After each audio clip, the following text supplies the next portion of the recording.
Hey, today I'm here to show you a puzzle, another puzzle, and this is not a puzzle that was bought, this is a puzzle that I made. Now, it's based on a puzzle that you can buy, and if you want to get it, it's called The Dirty Dozen. You can find it on the internet. Let me show it to you. I'm going to pan the camera down so you can see it. Okay, so kind of give you a top-down view of this. This is what the puzzle looks like. It kind of looks like an egg crate, but it's different than a regular egg crate, which has the slots all going the same way. This one has some of the slots going up and some of the slots going down. And because of that, all the pieces are tangled together. And this is a kind of puzzle called an entanglement puzzle. There's lots of different styles of these, but this is a rectangular tangle puzzle. I'm going to show you how to take this particular puzzle apart and give you an idea of how to take others apart once you have them figured out. So as I said, this is made up of pieces that have slots going one way or in the other, and some are like this and some are like that. And what you have to do is align those slots, you see my fingers, so that they can be slid past each other. Once you have them lined up that way, the puzzle pretty much falls apart. I'll show you that as we go through this.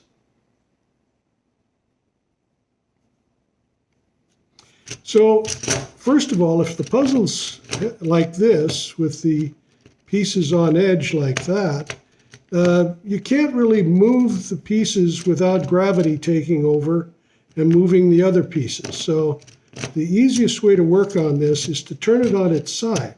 That way, when you move a piece, it pretty much stays where you put it.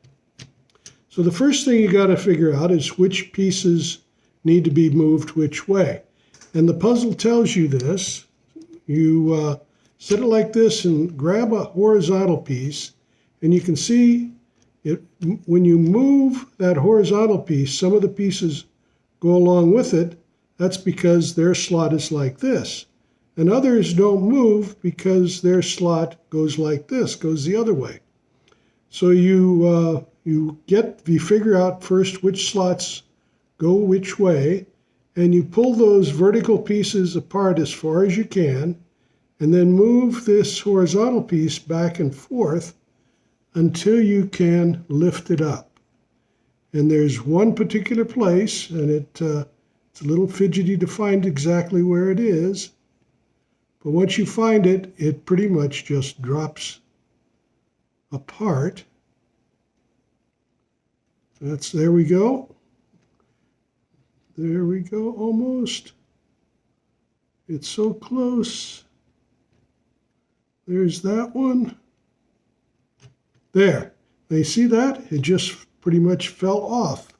And the neat thing about this is if you lift this up, the other side should fall off too. Well, it didn't that time. A lot of times when you do this, the bottom side will fall off when you lift the top one off. But if it didn't, that's okay. You go to the next side and do the same thing. Pull the horizontal piece one way to see what moves.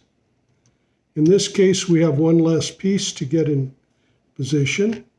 And did you see that? The bottom just fell out. All but fell out of there. There's something still holding it, and we can figure out that in a second. But let's get this top piece, move these vertical pieces back and forth. There's one that's holding it still. There we go, we got that piece off.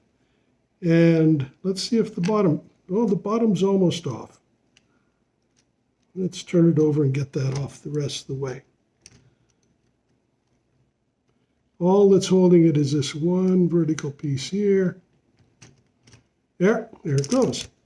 And this just keeps getting easier as you go along. The next piece only has a couple that are tangled up. let's get the others out of the way. So those need to go there, those need to go there, those need to go there. And with a little bit of jiggling, that comes off. And you just keep going around until you've got all the pieces. Pretty soon this will just fall apart as each piece becomes less and less entangled with the others. The pieces just come flying off with almost no effort on your part at all, which is kind of scary because do you remember how it goes together? Well, most people probably wouldn't remember.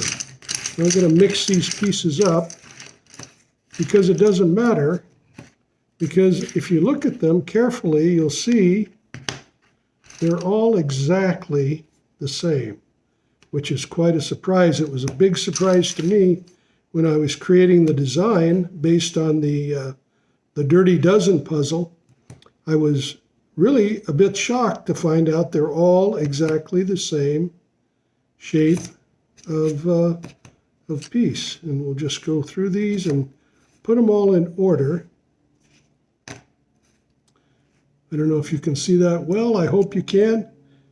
But the point I'm making here is these pieces are all identical in shape. They all look just like this. And as you can see, some of the slots go one way, other slots go the other way, and some slots are a little longer for a particular reason. Okay, now to put it back together, you do the opposite of what you did to take it apart. When you took it apart, you started with the outside and you worked in. And as you went, it got easier and easier. So the same is true when you put it back together. When you put it back together, you have to start from the center. And as you go further out, it gets harder and harder to put pieces in. But you have to start from the center in a very particular way. And the thing I'll point out is if you look at the center two slots, you'll see they go in opposite directions. So that means the first two pieces have to be in such a way that along the entire length, every pair of slots is opposite the other. And that is how I've got these here. So these two slots are opposite. These two slots are opposite. These two, these two, these two, and these two. So that is how the two centerpieces have to go. And the same with the crossing pieces. Now, you see I've got them wrong here because these slots are the same way, and that can't work. Well, I have to turn this over, and then all the slots are opposite each other all down the length. And so now two pieces go this way and two pieces go that way, and we just have to put it together. So let's take this one, and it doesn't matter which way we go, and this one, and put that one there. So now we've got that lined up. Now we have to put this one on, and we do the same thing we did before. We slide these two apart until we can fit this one in. And it just lines up and slips right down to the bottom. So now we've got the four in the center done. And we know they're in the right orientation because there's a slot here but not there. There's none here but there's one there. Same way here, there's none there but there is. None there but there is. And these are that way also. So we know we have those four in the right position. So now we just take another piece, turn this on end, and this is a little tricky. It's got a kind of a balancing act. And we look to see that it's got to go in here and there, so we have to pull it this way And it's got to go in there and there. So we line this up to match. And meanwhile, it fell apart on us. That's okay. If it falls apart, we can get it back together. So now we have 3 going that way and 2 this way. We rotate it. So we put another one on this side. And this time we have to match up 3. So let's see. The next one has opening here. This one's opening there. And this one's opening there. So that's got to go like that. So this one has to go on like this. It's the only way it can go. And we have to slide them far enough apart that this slips right on, and there it is. It's in. Whoops, I did something wrong. You see, I cut it off one. Oh my goodness, I got to go back and take it off. We got to go like that.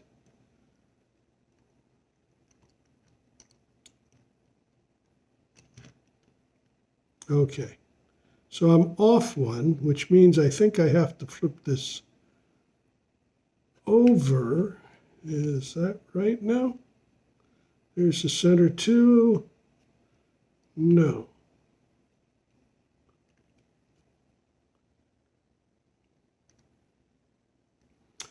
You keep flipping it either end for end or this way till you get it in the position that it matches what you're trying to fit it to.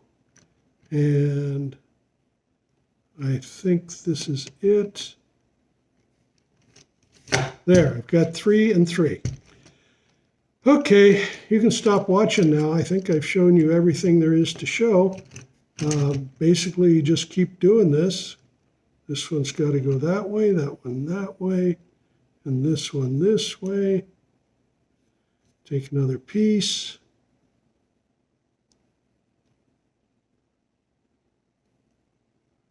And this goes just like that. And you notice each time I put a piece on, I lay it flat.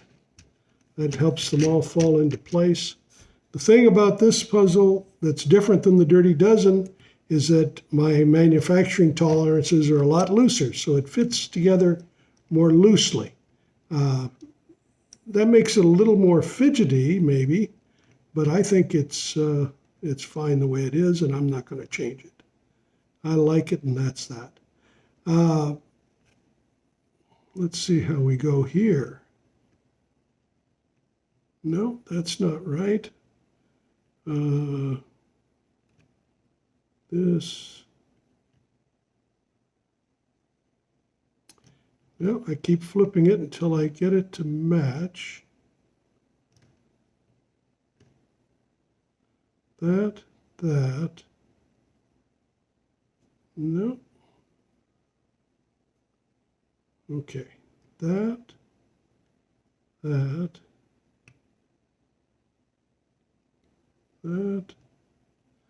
that. Okay. You notice the bottom one fell off? That's because these vertical pieces are lined up in such a way to let this one on. Now I got to get the other one on. Oh, they keep falling apart. Maybe I do want to change the manufacturing tolerances.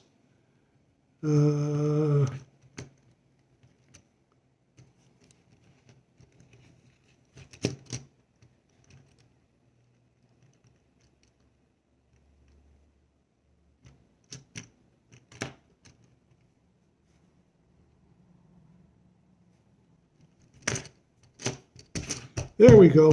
Now I have 4 more left to do. Like I say, you can stop watching now if you don't want to watch this.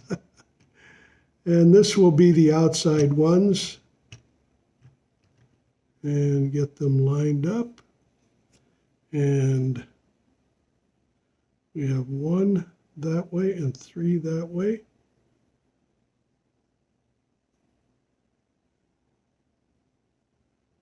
Nope.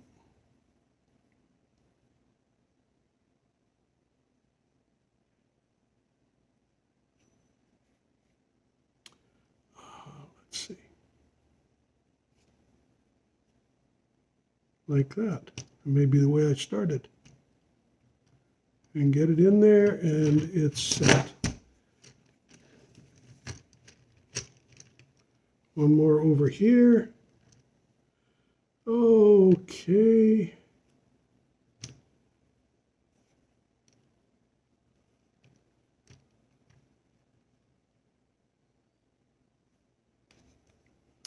And that goes right in there. And this one fell off.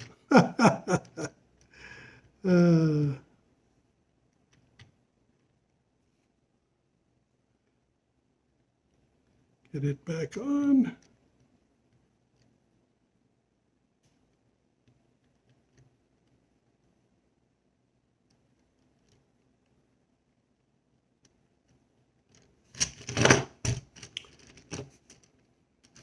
Okay, one last piece. Oh, wait a minute, I've got two pieces. Oh, I did two on the side. Okay. So pull these apart so that the slots are apart.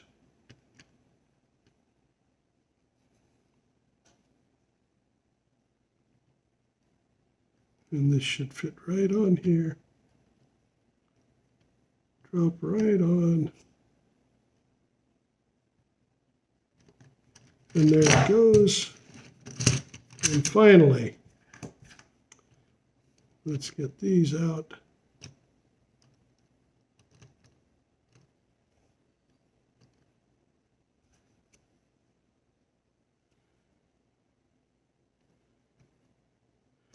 If you like one of these puzzles, I can make some more someday. I made this in the Panorama Wood Shop last March, and then they shut down the wood shop, and I haven't been back in there for the past several months. So I can't make any right now until this coronavirus thing is taken care of. But once it is, I will be making more of these. I hope someday I'll be selling them in the Panorama gift shop again, but if you'd like one, let me know. I'll let you know when I'm back in the wood shop, and we'll make you our own crystal Dirty Dozen puzzle. It's a great fidget toy too. You just pick it up and play with it. It shouldn't fall apart when you do it like that. Anyhow, that's it. Thank you for watching.